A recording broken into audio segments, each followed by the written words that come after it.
Hey, welcome back to my channel. This is Become Successful with your host, Yemi Osho. This is a special request by my beautiful sister in Canada.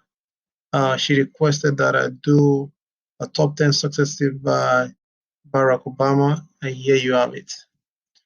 All right. On this episode, I bring to you another important personality and person of Barack Obama. Barack Hussein Obama was born in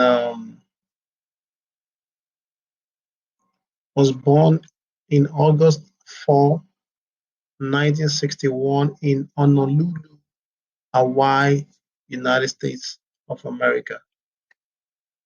He is an American politician and attorney who served as the 44th President of the United States from 2009 to 2017. He is a member of the Democratic Party. Obama was the first African American President of the United States. He previously served as a U.S. Senator from Illinois from 2005 to 2008 and as an Illinois State Senator from 1997 to 2004. Please sit back, relax, and listen to Top 10 Success Tips by Barack Hussein Obama.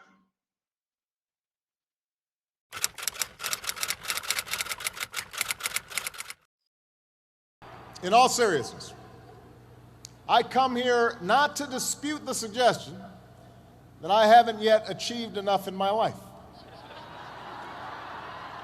First of all, Michelle concurs with that assessment. She has a long list of things that I have not yet done, waiting for me when I get home. But more than that, I come to embrace the notion that I haven't done enough in my life. I heartily concur.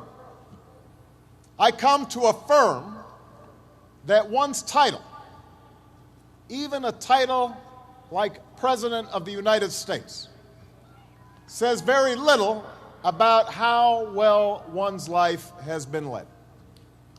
That no matter how much you've done or how successful you've been, there's always more to do, always more to learn, and always more to achieve.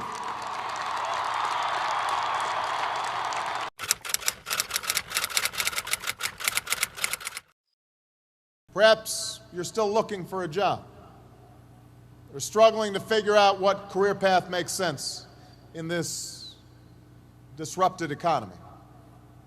Maybe you've got student loans. No, you definitely have student loans.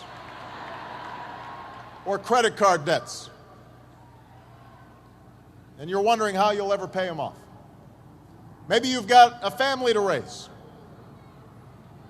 And you're wondering how you'll ensure that your children have the same opportunities you've had to get an education and pursue their dreams. Now, in the face of these challenges, it may be tempting to fall back on the formulas for success that have been peddled so frequently in recent years. It goes something like this. You're taught to chase after all the usual brass rings. You try to be on this who's list or that top 100 list. You chase after the big money and you figure out how big your corner office is. You worry about whether you have a fancy enough title or a fancy enough car.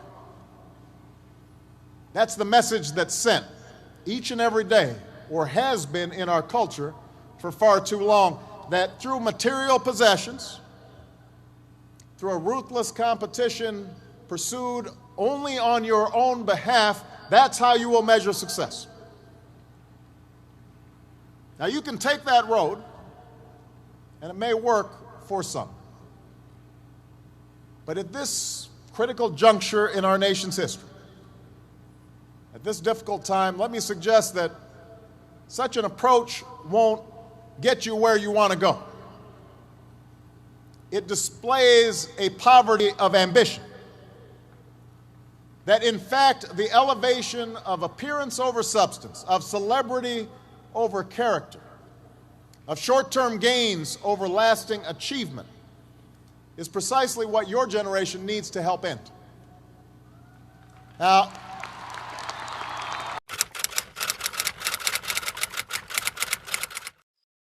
I want to highlight two main problems with that old, tired, me-first approach to life. First of all, it distracts you from what's truly important.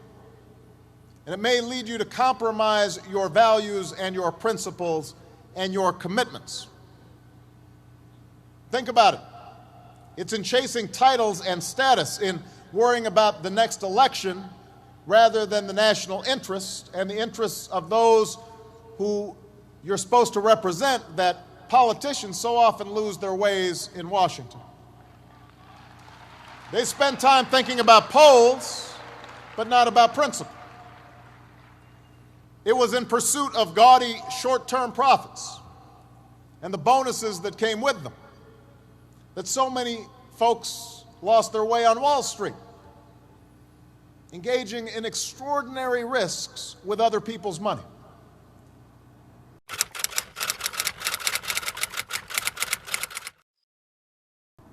In contrast, the leaders we revere, the businesses and institutions that last, they are not generally the result of a narrow pursuit of popularity or personal advancement, but of devotion to some bigger purpose, the preservation of the Union, or the determination to lift a country out of a depression, the creation of a quality product, a commitment to your customers, your workers, your shareholders, and your community, a commitment to make sure that an institution like ASU is inclusive and diverse and giving opportunity to all. That's the hallmark of real success.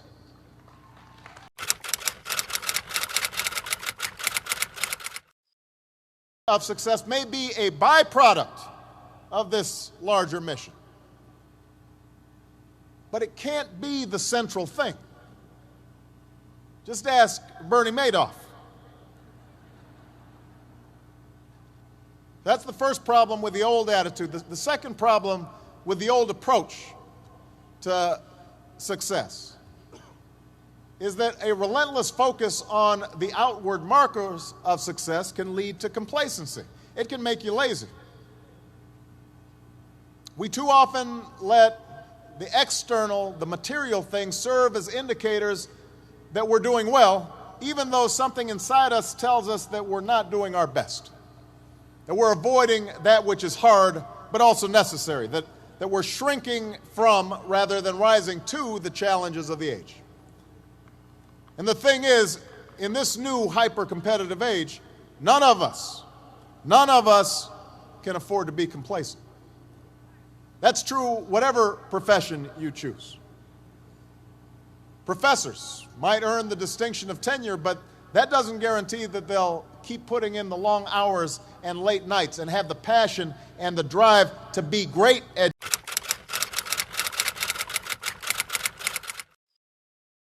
In recent years, in many ways, we've become enamored with our own past success, lulled into complacency by the glitter of our own achievements. We've become accustomed to the title of military superpower, forgetting the qualities that got us there, not just the power of our weapons, but the discipline and valor and the code of conduct of our men and women in uniform.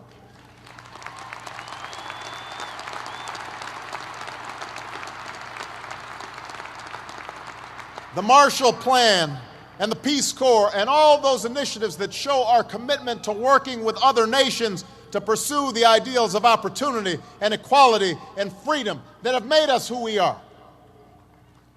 That's what made us a superpower. We've become accustomed to our economic dominance in the world.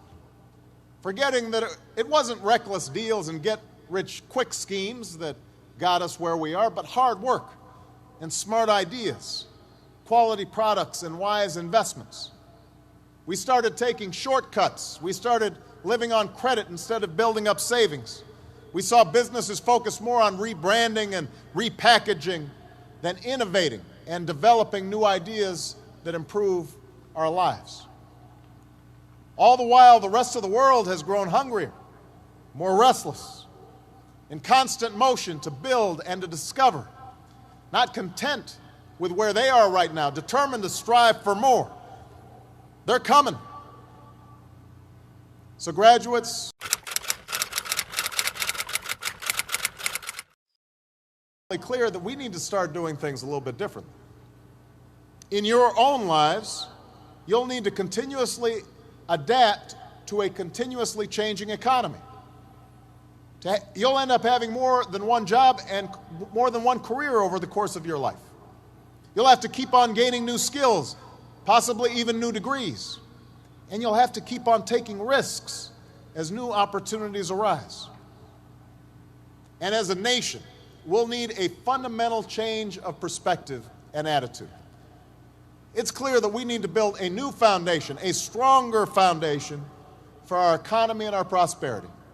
Rethinking how we grow our economy, how we use energy, how we educate our children, how we care for our sick, how we treat our environment.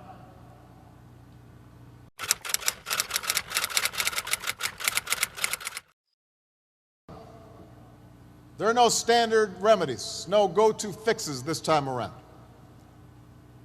And class of 2009, that's why we're going to need your help. We need young people like you to step up. We need your daring, we need your enthusiasm, we need your energy, we need your imagination. And let me be clear, when I say young, I'm not just referring to the date of your birth certificate. I'm talking about an approach to life, a quality of mind and a quality of heart.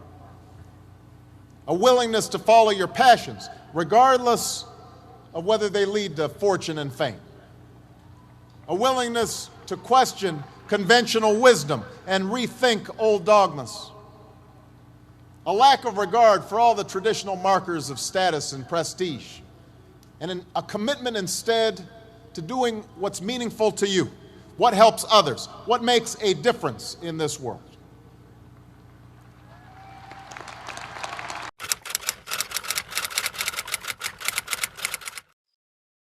When she spoke about her senior engineering project building medical devices for people with disabilities in a village in Africa. Her professor showed a video of the folks they'd been helping, and she said, when we saw the people on the videos, we began to feel a connection to them. It made us want to be successful for them. Think about that. It made us want to be successful for them. That's a great motto for all of us. Find somebody to be successful for. Raise their hopes. Rise to their needs. As you think about your life after graduation, as you look into the mirror tonight after the partying's done,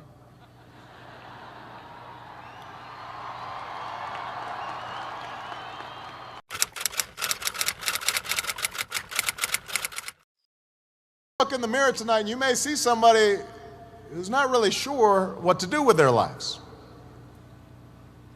That's what you may see, but a troubled child might look at you and see a mentor.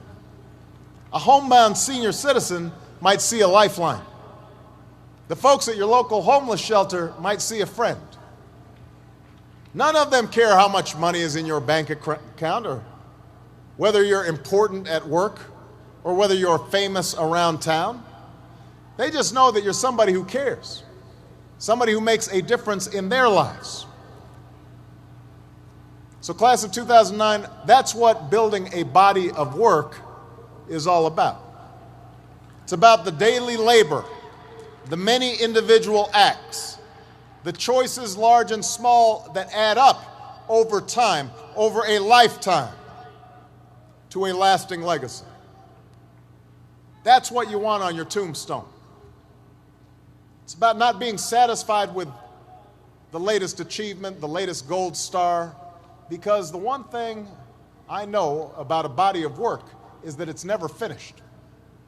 It's cumulative. It deepens and expands with each day that you give your best, each day that you give back and contribute to the life of your community and your nation.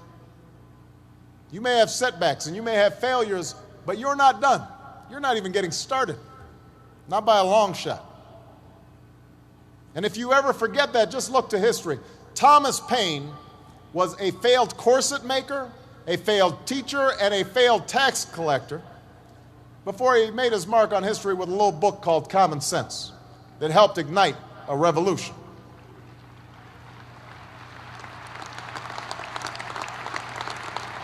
Julia Child didn't publish her first cookbook until she was almost 50. Colonel Sanders didn't open up his first Kentucky Fried Chicken until he was in his 60s.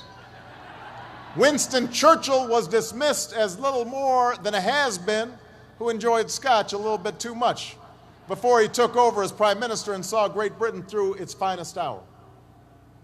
No one thought a former football player stocking shelves at the local supermarket would return to the game he loved, become a Super Bowl MVP, and then come here to Arizona and lead your Cardinals to their first Super Bowl.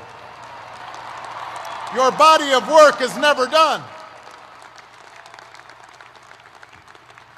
Each of them, at one point in their life, didn't have any title or much status to speak of, but they had passion, a commitment to following that passion wherever it would lead, and to working hard every step along the way. And that's not just how... Hey, I hope you enjoyed this episode of Become Successful with Yemi Osho. What are the points and hints that resonate so much with you? I'd like to read from you. If you have any recommendation, and also if you have any comments, kindly do so in the comment section. And if this is your first time seeing this program, I'd like you to subscribe. And if you've subscribed, smash the notification bell so that you get notified when a new video drops. And also make sure you like, share with family and friends, and I will see you on the next episode. Peace.